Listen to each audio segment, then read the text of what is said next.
Really, it's very interesting, Britt Hume, proving once again that the administration, like in the Epstein files, finds themselves in a position where they're not fighting lefties, right? They're not going up against the most progressive voices in America, people they can call communists or Marxists. It is Fox News contributors. It is Andy McCarthy saying, no, this new excuse of pointing at somebody else. No, this is inconsistent with what you've said before. Or Britt Hume saying this is what pointing the finger at somebody else looks like, when of course this all comes down to Pete Hegseth. We're going to be showing clips of him bragging time and time again about getting rid of those politically correct rules of engagement. We're there to kill.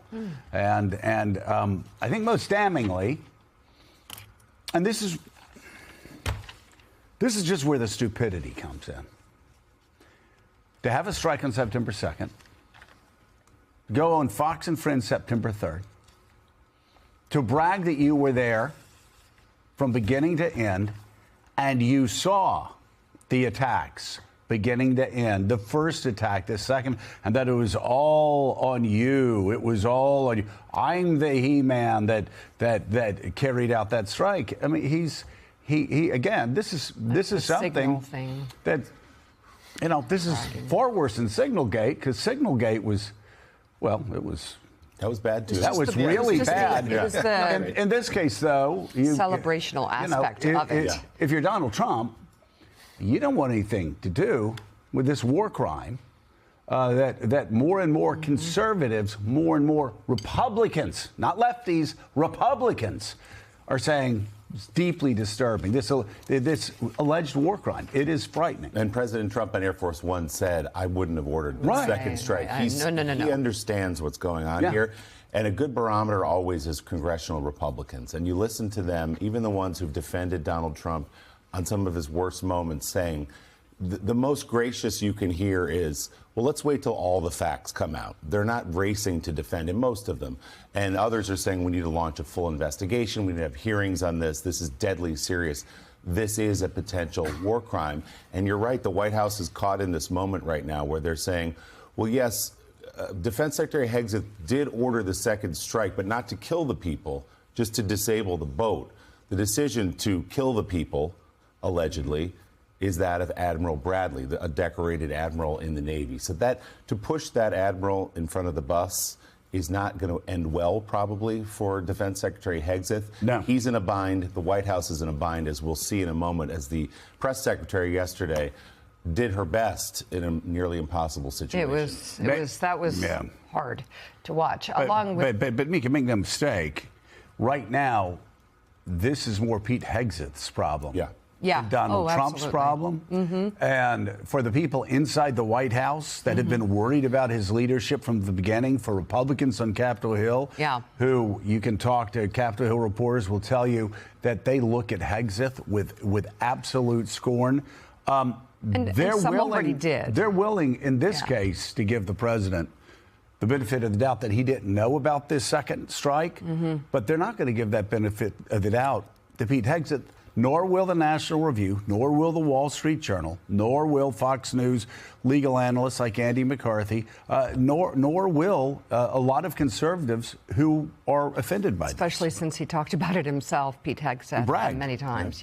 Along with Joe, Willie, and me, we have the co-host of our 9 a.m. hour, staff writer at The Atlantic, Jonathan Lemire, and columnist and associate editor at The Washington Post, David Ignatius. So let's get to the details of this story. Amid bipartisan scrutiny and calls for congressional investigations, the Trump administration confirmed yesterday the U.S. military did launch a second follow-up strike on an alleged drug boat in September. White House Press Secretary Caroline Leavitt said the Admiral Frank M. Bradley ordered what's called a double tap attack, killing 2 people who had survived the first blast. But she insisted the Navy commander acted within his authority and the law to do so. Does the administration deny that second strike happened, or did it happen and the administration denies that Secretary Hegseth gave the order? The latter is true, Abe, and I have a statement to read for you here. President Trump and Secretary Hegseth have made it clear that presidentially designated narco-terrorist groups are subject to lethal targeting in accordance with the laws of war.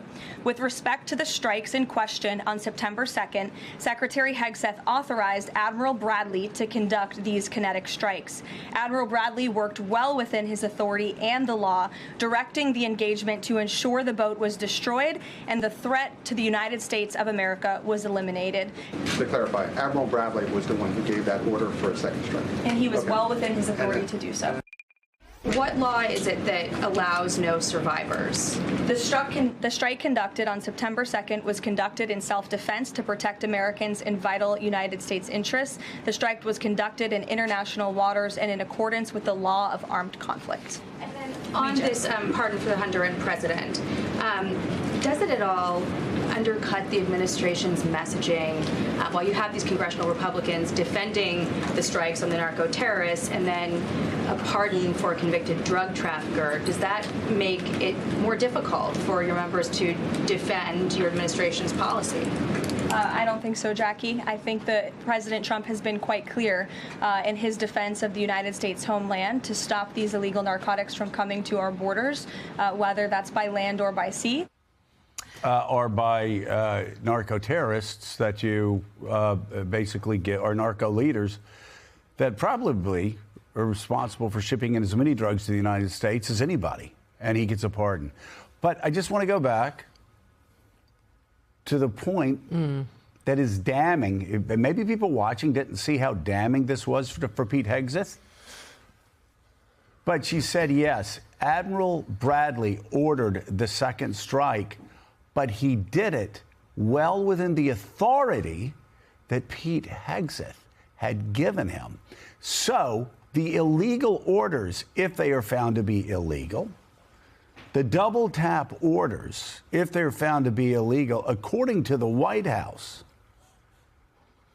wasn't Admiral Bradley's decision. It was Pete Hegseth's. He was following Pete Hegseth's orders. Now, of course, if he knew it was illegal, those orders were illegal, then he too will face justice.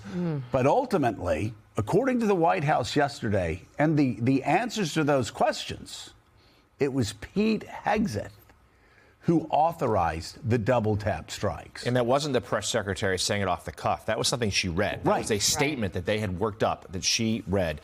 Sort of, you think, a helpful way to think about it is Hegseth gave the umbrella order to kill everyone on those boats. And maybe the White House is saying, well, Bradley's the one who said, okay, do the second strike to finish them off. But that doesn't change the idea that the strikes, the lethality of these strikes, were from Hegseth, that he gave the permission structure for the so-called double tap. And as we're going to play the video, Hegseth, the next day, made very clear that he was well aware of everything that happened that day. He bragged about it. So this is indeed, to this point, this story has not reached the Oval Office. The president has done his best to try to keep his distance from it, as much as he is still supportive of Hegseth. But right now, this does not end with Admiral Bradley. This is on the defense secretary. And for people that are listening yesterday thinking, and I had a lot of people saying, oh, they're throwing Admiral Bradley under the bus. Actually, if you're a lawyer and you're looking at this, a military lawyer, that's not what you're thinking. You're thinking Bradley's going to have to answer for his actions that day. But the White House is saying this was all authorized. The double tap was authorized by Pete Hegseth because he said the Admiral acted well within the authority that Pete Hegseth gave him. And Caroline Levitt, just a small point, but optics here, is extremely confident and adept off the cuff. She doesn't really need to use notes. In this case, she was very clear to read what she was saying word for word, and I found that to be interesting. Lawyers got to the... Yeah. Well, yeah, because they want to keep this away from the Oval Office. And keep it. This is Pete Hegseth's problem. And they made that very clear Defense yesterday. Secretary Pete Hegseth, who, according to reports from the Washington Post, issued the verbal directive that no one on the boat be left alive, similarly sought to highlight the role of the military commander in the attack, posting on social media last night, quote, Admiral Bradley is an American hero, a true professional, and has my 100% support. I stand by him and the combat decisions he has made. Yeah, because you authorized it. On the September 2nd mission and all others since.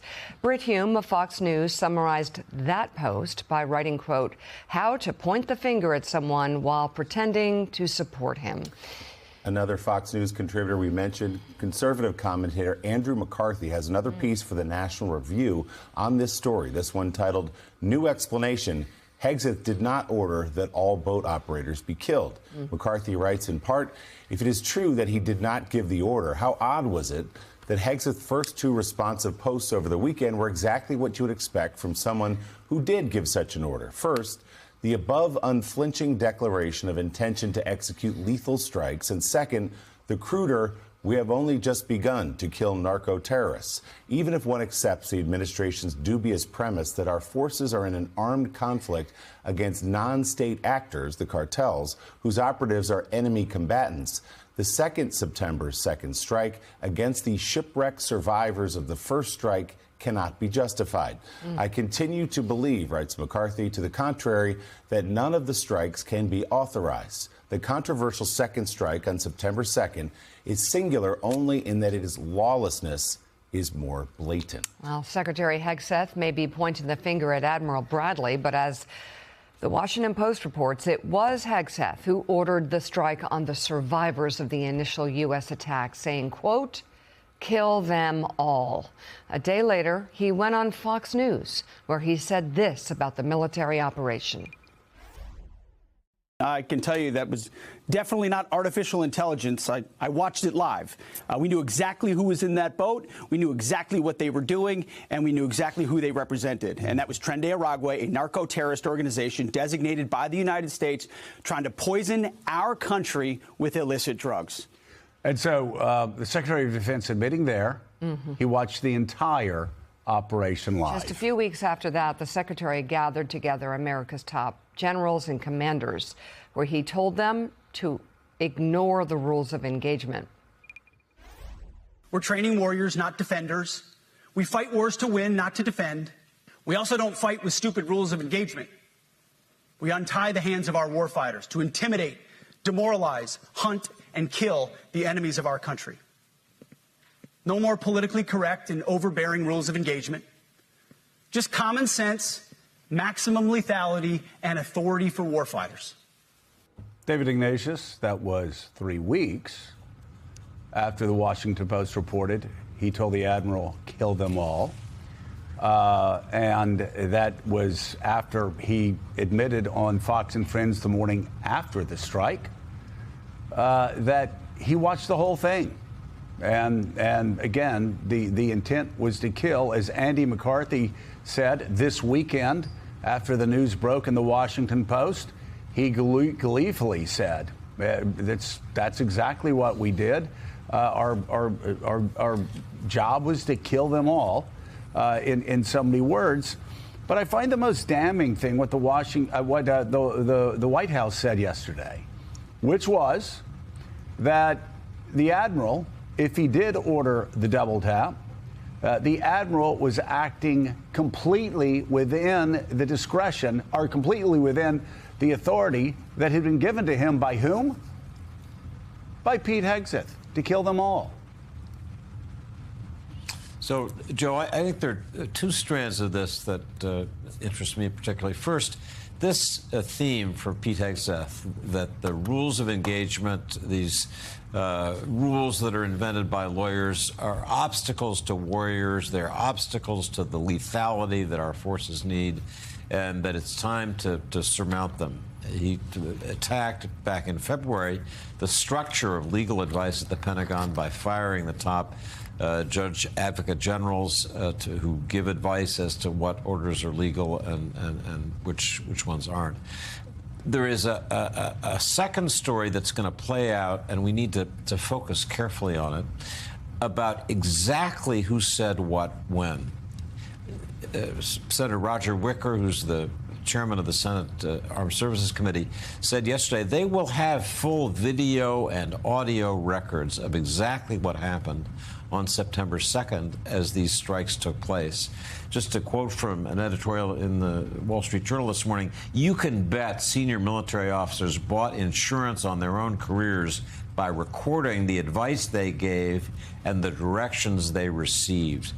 So these investigations, as they come, are going to be, I think, very detailed, and they'll go into precisely what Hegseth said in his execute order, which he still has refused to provide to the Senate committee that has asked for it 2 months ago, and exactly what Admiral Frank Bradley did in response, what he knew. The argument is being made that he was going after the boat, not the surviving 2 sailors on the boat.